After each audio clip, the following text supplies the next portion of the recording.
All right, hello. Hello. So we're here at Korea Again with. I'm Jessica Ko. My name is Jessica Ko. What's up? Give us a little introduction. Tell us about yourself. How you doing today? What's the vibes like?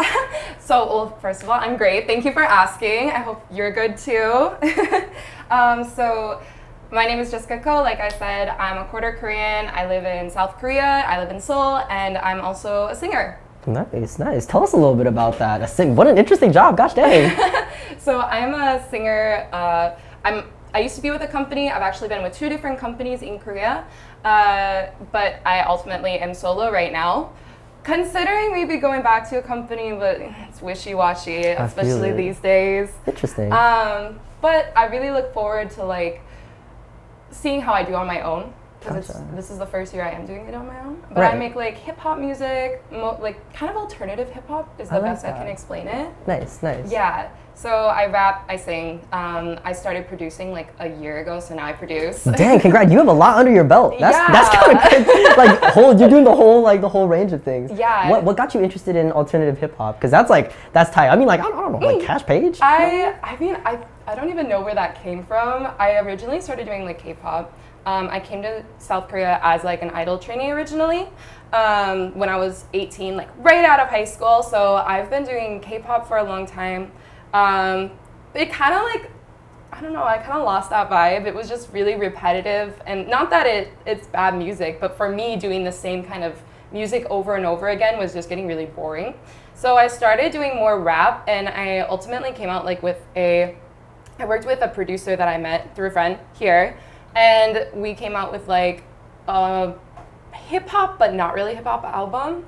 And that's when I came up I didn't come up with the term alternative, but that's when it started.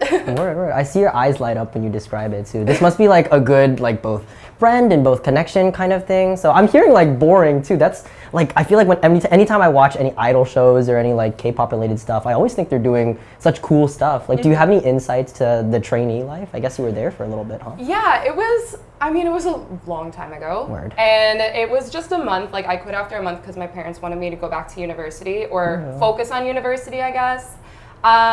It was a lot of like dieting, like that's not a lie. That's painful though. But actually at that time, I used to be really, really, really skinny. So I was actually underweight. Oh dang. And I have like this kind of like fear. I had a fear of food, so I get really stressed out if I ate it. So even they were like trying to make me eat more. Really? Yeah, than I would actually eat. So I didn't have as much of a problem, but I could see like it was really hard on the other girls I was training with. The sleep schedule was insane. I think if I was not an 18-year-old, like if I tried to go back to doing that now, I could not. Right. It would be like, especially because I was doing online university classes, it was like I would wake up at 5 a.m.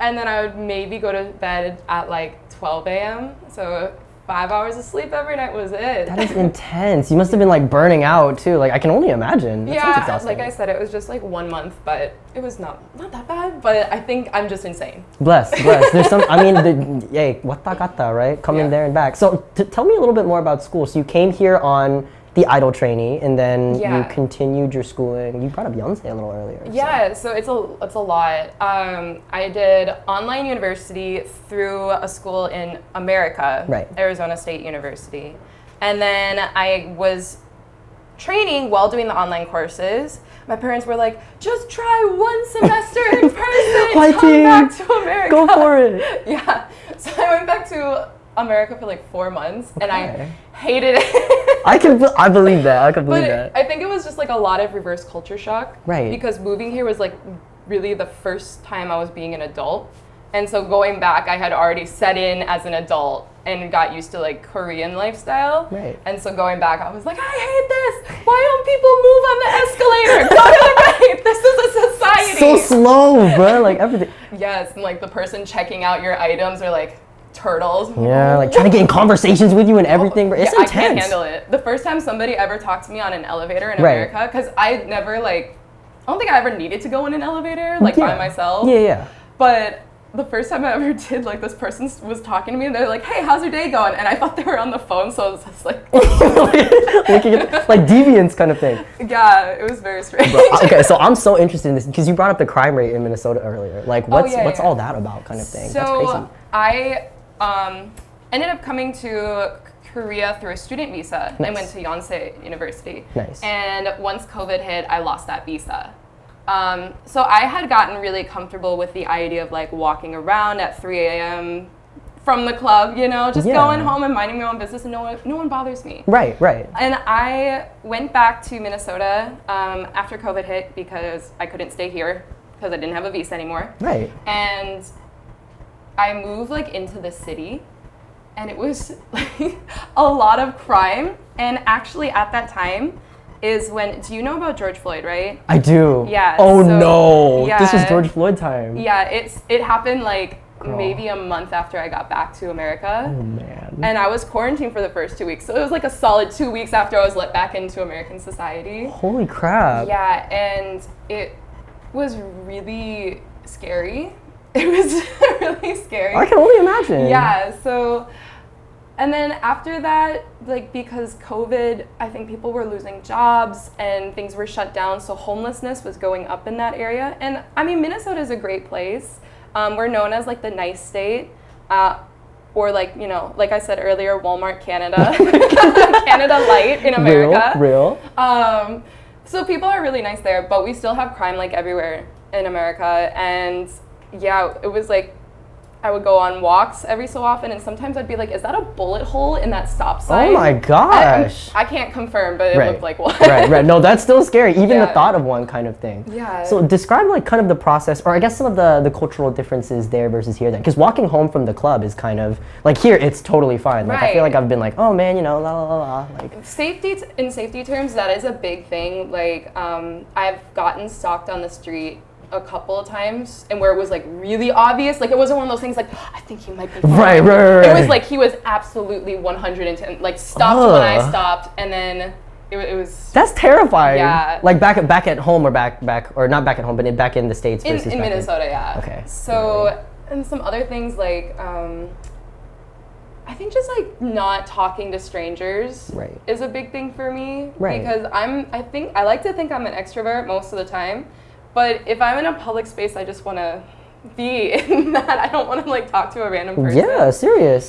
Have your bubble. Yeah. Have your bubble kind of thing. Yeah. And I think public transportation is a big thing too. Okay. Because I've been to New York like one time and took their subway, which like that was scary. But at least in Minnesota, I think I've ridden a bus once. Somebody asked me the other day about like taxi drivers in America, and I was like, I actually don't know because I've never taken an American taxi. Serious. And yeah, and it was just like, we don't have a good bus system. If you want to get on a bus, you probably have to like wait at the bus station for like an hour. Right. Could you describe some of like the public transport here kind of thing? Cause, like, just in case people aren't familiar, I guess. Yeah. So in Korea, it's super convenient, right? You just, like most people live around a subway station, and we usually call like that neighborhood by its station. Like by the local station, right? I mean like Sinchon, Hyundai, Gangnam, like this. Like I would just be like, oh, I'm in Namtaeryong. Yeah, like that. Yeah. So I think like that just shows how convenient it is. Right. And like, I don't think it's very expensive. I think the price has gone up a little bit in the past few years, but it's only like 1,600 won right now. I don't know how much it is. Like 1,000 won, like $1. That's USD. not bad at all. Yeah, solid. Tell us about, you brought up a few years thing. So you've been living in Korea for a couple of years now. Yeah, actually, I think a couple days ago would be like my 6-year anniversary. So I'm now on 7 years. I'm so happy. Tight. Tell us about your experience. 7 years is a long time. Like, that's intense. It's been a decade. It's actually the most interesting thing has been able to watch how Korea has changed in the last 6 years. Cool. Because it went from, I came here at like the very beginning of the Korean wave. Right. It definitely started before I came here, but like the Hallyu wave kind of thing. The whole like the big, gotcha. Yeah, like people getting into K-pop, and now like everybody knows who BTS is. But like when I came here, nobody in the States Serious? knew. I mean, like, you know, it was a niche thing. Right. Like you like K-pop, that's like your thing that you do. But now it's just like it's a household name. Touche. So when I came here, there were not a lot of foreigners here, and if they were here, they were students, tourists, and military. Wow, the top three kind of thing. Big three. Now people are coming here as teachers because they want to live in Korea, but at that time it was more like people came here because they wanted to be a teacher. Right. So I think there was a lot of like, how can I explain this? It wasn't by any means racism, right, for the most part, but I think people just didn't know and they were really curious, right, which I think to a lot of people like comes off as racism, but it's not. Right. I think it's not like aggressive intention. Gotcha. All about intention. Yeah, I think people, like Korean people are, I've met maybe a handful of like not great people, but everybody is so nice here, especially like I said before, we have our bubble. Right. But strangers are always so kind. Like, that's what I really love. But yeah, at that time there wasn't like a lot of knowledge about foreigners, so I got stared at a lot. Gotcha. Especially because like I'm tall. Right. So there was so many times where I'd just be like, waiting to cross the street or something, and there's like Halmoni would be like, I was like you're like a lamppost or something, like, oh. Well, yeah, but she would like stare like. That's great. That's valid. That's crazy, but no. I don't see it at all anymore, but it was really funny. And I always used to think like my Korean was so good. Gotcha. Because I would be like, oh, 안녕하세요. And they'd be like, oh, you're Korean, so good. Wow. Oh, 잘하시네요. And I'm just like, what?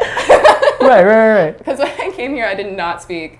I thought I spoke Korean. I studied before I came here. I didn't speak it. How many years did you study beforehand? Because that's like maybe 6 months. Nice. Yeah. That's still really valid though. Yeah, it was. But I mean, studying at home is completely different. I even like ended up taking like a beginner course in university after I had lived here. Right. In Korean, and what you learn in university is just not even helpful. Serious. Living here. I didn't even learn how to count. Really? Like not even like no Sino-Korean, no like any of that? No, I think I don't even remember what I learned in that class because I don't use it. That's valid. So tell me a little bit more about like how your experience, I guess as a foreigner, switched from those beginning years to like these years now. I think like I feel a lot more comfortable. One of the biggest lessons I learned because I felt so out of place was just feeling like confident in myself. Right. Which is like a really hard lesson to learn, but I had that opportunity too. And I think now I don't even notice if people are staring at me or not because I just don't care. Serious. But I'm assuming it's definitely less because if I'm not noticing. Gotcha. Yeah, I think just feeling more comfortable, like feeling more like this is my home, especially after spending like almost a year in the US because of COVID. I felt more like a foreigner there than I do here. Oh my gosh, yeah. That's such an interesting comment. I think also, like, just in my head, I don't think specifically in English. I think in, like, both Korean and English. Right. And somebody told me, like, a month ago or something, like, oh, well, if you dream in the other language, that means, like, you're really thinking in that language. And I'm like, yeah, I do. Well, I mean, I guess that's your answer then, kind of thing. Yeah, you know? So, like, a lot of things is, like, for me, like, I feel like I'm not bilingual by any means. Like, half the time I don't know what's happening around me. But still, it's so ingrained in my brain that I've just gotten used to thinking in Korean. And sometimes, like, I'll forget the word in English, and I'll just be here, I'm like, ah. Like, oh, okay, well, hold on, kind of thing. I'm like having an existential crisis. Yeah, serious. Who am I? Where am I? Am I Jessica? Who is Jessica? Like, exactly. So tell me a little bit about your year in the U.S. kind of thing. COVID must have been such a stressful time. It was a ride because, like I said, like I got back, I quarantined myself. Quarantine wasn't mandatory then, but I just did it to be a good human. Out of safety. Talk about a bubble. The old bro. people that were vulnerable. Yeah, that's what's up. I did my 2-week quarantine, got out, and then like 2 weeks later, I don't know if this timeline is accurate or not, but some amount of short time later, right. The George Floyd incident happened. Right. And that really affected the area I was living in because it happened in my city. That's crazy. Oh, I forgot it was in Minnesota. Yeah, that's kind of terrifying. Where I was living. Holy moly. So we have like what's called the Twin Cities. Right. So I lived in St. Paul, right. and it happened in Minneapolis, but they like, it's like Seoul and Gyeonggi, like they just kind of mesh together at some point. Valid. And I lived pretty close to Minneapolis, and also I lived like right outside our state capital, which is where a lot of people were like protesting. Right. So witnessing like riots for a few days, that was insane. Like my favorite, what was it, like Afghani restaurant Oh, burned no. down. Burned down? It got burned down and so Jeez. sad. We couldn't go outside normally for about a month afterwards because a lot of the businesses boarded up and they were just shut down because it just wasn't safe to be there. After things died down a little bit, like maybe a week after, I would go on like walks and stuff because I was sick of doing nothing. Right. And you would go outside, and I actually have like pictures on my phone of like there were snipers on rooftops. Oh my God, like that's terrifying. I get freaked out about being around guns. Yeah. Because I've grown up without them for so long. Right. But like seeing that, I'm like, I'm just on a walk. like what am I gonna do kind of thing? Like. And there was like full on streets like that in the middle would just be like military vehicles. And they were just like staggered around like waiting with rifles or whatever they carry. And it was really weird because it was just like that was my neighborhood. Like my neighborhood looked like a military war ground. Terrifying. Yeah, it was Jeez. interesting time. And then after that, like crime started rising, like I mentioned earlier. And so it made it so it was like really difficult to go out. And at that time too, like I didn't have a job, I didn't have school because I lost it all here. Right. And I didn't have friends because I hadn't lived there for so long. This sounds so lonely.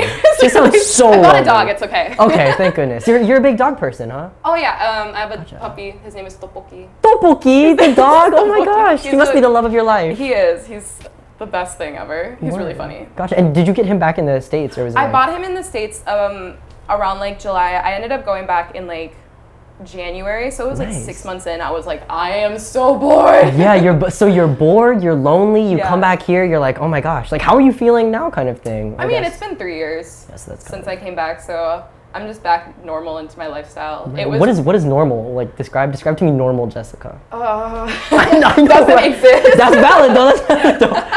I mean, like day to day, I like teach English as a part-time. Real. So like usually I wake up. That's hard enough. I wake up. First step of the day. Yeah. First step of the day. I do like a bunch of like, cause like I said, I'm solo from Right. my company now, so like I manage all of my own things. Oh my gosh, that sounds stressful. Yeah, so every morning it's like answering fan mail, answering like messages from my team that I work with, answering from like performance venue like owners about performing there. So it's just like I spend like a solid like hour, 2 hours answering like my phone in the morning. Oh my gosh. And then after that, I drink a lot of coffee. That's like my daily lifestyle in Korea. It's just coffee. Ice Americano. To be fair, the coffee here is so bomb. It is like it is fantastic. crazy and for so cheap. And too. I'm not gonna lie. Wait, can I say? I don't want to like sponsor. Dude, say whatever you want. We're Starbucks sponsoring in- these chips. You know what I They mean? look amazing. They look crunchy. Bro, we can pop one open after this. Okay. Right? So the Starbucks here, the Americanos at Starbucks, I've never thought I would say this. I actually like them more than anywhere else. Are you serious? Yes. Okay, that's cool. That's cool. But I'm like more like a filter coffee, filter coffee person. Right. Do you make your own coffee? Because that's like an art kind I of do. thing. Like that's So, like such an art. You know what coupang is, right? I don't. Tell me about it. Really? Okay. So Yeah, describe it to me. Describe it to me. Let me know. Okay, so like if Amazon were on cocaine. Oh, that's crazy. So this is everything then, like online world. Well, it does carry everything you can order from overseas. Right, Even if right. like you wouldn't normally be able to get it in Korea, Right. there's a lot of things you can get from America. I don't know, I don't order from anywhere else. There's a lot of stuff from China. Right. Coupang, like we have what is called like Rocket Coupang. Rocket Again, not Coupang. sponsored. But should be. Right? Right? And then so Amazon Prime, do you know how much it costs? Because I actually don't. I think it's like $7 a month. Oh, But that's like not bad. for That's better than I students, thought. it's a little bit cheaper too. Oh, okay. Like I don't even know what it is. They're up in prices there too. Jeff Bezos stealing from us for real. So I don't. Yeah, I believe that. as you should. What was it? Oh yeah, Rocket is like our version of Amazon Prime. Nice. Rocket Coupang, and that is it's less than $2 a month. Oh my gosh. Yes, and you get like overnight shipping. There's been times where I ordered a book Right. like 8 p.m. the night before, and Right. it was there by 7 a.m. the next morning. Wow, that's beautiful. Just in Yeah. time for your other novel to be finished, kind of Yeah, thing. it was really Okay. perfect. And I it was a see. book that I thought I couldn't even get, Nice. but Kyobo delivered. But Nice. anyways. Yeah, how does this coffee? Yeah, coffee. So you're making coffee kind of thing. Oh, right. So I ordered like this Vietnamese coffee, like just like instant, because I'm too lazy to buy a coffee maker. That's it. Real, I like that. I like But that. it's really good. That's valid. That's Yeah. valid. So you do be making your own like this I whole make my own Viet coffee? lattes. I used to be a barista for 5 years. Oh my gosh! At So- where? Everywhere. Everywhere. Starbucks included. Like, do you know what Caribou is? It's actually an American I thing. might. I'm not sure. But tell me about that too. I'd So love you know to- like Einstein Bagels? Yes. Do you know how sometimes there's the coffee shop merged with it? Maybe. Okay, They have anyways, it that really would be close to where I'm Caribou. at. That's the Caribou. Yeah, right? Caribou is Dollar Tree Starbucks. Okay. Okay. For That sounds like Minnesotans. it sounds like a lot of Minnesota is Dollar Tree or like discounted stuff. Yes, kind of it thing. is. Minnesota discounted Walmart or. They're all like Norwegian. They love their discounts. It's a bunch see of old that. people too. So Okay, they, that's they valid. always got the coupon back. That's valid. That's valid. So tell me a little bit more about your job then, because that sounds you worked with a group, if I'm not mistaken, or a company, and now you're solo. Yeah, so I worked in a company and then I actually owned my own company for a little bit. Entrepreneurship. Yeah, Let's thanks. go. We stand. But I have like the personality where I'm like, if you can't do it right, I'm gonna just do it myself. So I didn't hate being a trainee Right. here, but I wasn't like happy with the whole experience. Right. Because I was always angry. I was like, you can do this so much better. Why aren't you doing this? Yeah. Yeah. But that's just my personality. So I ended up making my own company, and it was actually more like I wanted to support other people like with following this dream, and give like other people a platform to use their skills that they're just throwing away because they think they're never gonna make it. So I made the company. It was called Coco Entertainment. It's just my last name twice. Nice. It's cute. It's cute. It's got a good little ring to it. Thank you, thank you. I actually ended up closing it. I ran it for 2 years. That must have been Almost talk about 3. stressful. That must have been amazing. But I ended up closing it in January because last summer I joined like a performance crew, like a hip hop performance crew. Nice. And when I joined that, like I was using a lot of my business skills from owning my own business and putting it into the crew. The leader of the crew at that time, he ultimately ended up like abusing his power to basically he was taking all of my like making me do everything Right. and then taking the credit for it. Oh my gosh, that's so frustrating. Yeah, and it was the worst part was I was doing our graphic design. Right. And he's like, Jessica, can you design business cards and for the director of the crew put my name and for the vice director put the DJ that is here? And I'm What? like, That's outrageous. What does he do? Why is he the vice president? Yeah, what is the way you said that too? Like, can you design a business card for me and then the can DJ? you order it for me and then give it to me at our next show? And I'm like, You're like, am I like get paid? Yeah, like, am I getting paid for this? Like, am I just like toiling away for nothing kind of thing? That Yeah. sounds so frustrating. And oh my then gosh. there was a situation where, because we were performing at the same location every week Right. on Saturday at midnight in this area where, if you know Itaewon, right? Yeah. Jeez Louise. Oh my. This was before that. Before that. So this was like when Itaewon was just taking, like they were able to survive after COVID because a lot of people liked going there. Right. And it's changed a lot in the last few years from being like primarily foreigners to now it's just kind of like an in-between. Or at that time it was just like a nice in-between. Okay. It was a very like Western vibe with lots of clubs and restaurants and cafes. It really had a handful of everything. And Itaewon is actually a bigger area than people realize because there's main Itaewon, which is right outside the station and everything kind of like groups around that. Right. There's also an area called Haebangchon. And Haebangchon is known as HBC, Itaewon HBC. Okay. And it's this little street. I actually don't know how big they consider the border to be, but the main thing is this little street that goes up an ungodly high hill. Oh my. Talk about a stairmaster, right? Like that's like. And it's very long, and there's a lot of really nice, like more quiet, vibey places. And there's lots of live music. Like that is much more of like a chill night vibe, whereas Itaewon is like, we're gonna be up till the sun comes out. Yeah, turn up, let's go. So people go there for seeing live music, but people don't usually want to see live music after 10 p.m. on a Saturday night when right next door is one of the most massive clubbing areas in Korea at this time. This was before the Itaewon incident. Yeah. But we were performing there, and we would just have dead shows. And we used to get into fights between like the other two managers, like myself and the director. And we would always get into these fights. Like, there's nobody at these shows. When the DJ starts playing, everybody leaves because they can just go to a normal club. Because it wasn't in a club, it was in a like performance venue, right? Stage and everything. So nobody wants to stay there and dance, right? Of course. So we would get into these fights every week, and then one day we had like this one like particularly special performance because it was in the actual daytime. Really? Yeah, which was great. How did you manage booking that? That sounds like... It wasn't me at that time. Okay, gotcha. So this was... It was the same venue, but earlier time. Gotcha. So it really wasn't that much better of a deal. Gotcha. Okay, that's real. And... What made this show special? Well, it just was the fact that we could start earlier, so that meant people could actually go to it. Nice. But there was a mistake made, not by me, with the scheduling. So basically the DJ was playing for too long, and then our entire audience, like we had the whole place booked, everybody just left because they're like, we're here for live music. Right. But why is there a DJ playing? Yeah, and no live music. Yeah. So after that, like the week following, I was like, hey, I'm actually meeting with like the sound designer from SM. I can't go to the show tonight. That's pretty amazing. It was a Korean boy moment. Okay. And not what I expected. Anyway, abusing his titles. But I digress. Like, I was like, I can't go. The following week after that, I was like, hey, I need to know like what time are we performing this week? And the director's like, actually, I don't want complainers coming to the show. Oh my gosh! So none of the crowd he wanted, kind of thing. No, he didn't want me to perform because I complained about the obvious problem that was ruining our show. Okay, and are you still part of this group? Because the way it sounds, I'm like... this is the climactic event. Yes. I was like, okay, have a good show. And I left the crew.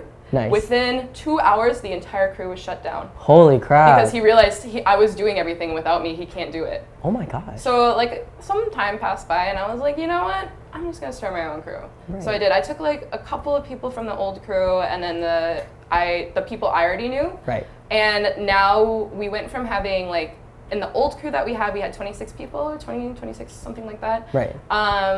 We went from 8 people, and now we're over 50. Oh my gosh, incredible. Yeah. That whole moment of like walking out must have been such a confidence builder for you too, because it's like, I know my worth kind of thing, you know what I mean? Like, so you're a producer, you run a crew, you run a singer. Talk to me about your teaching job.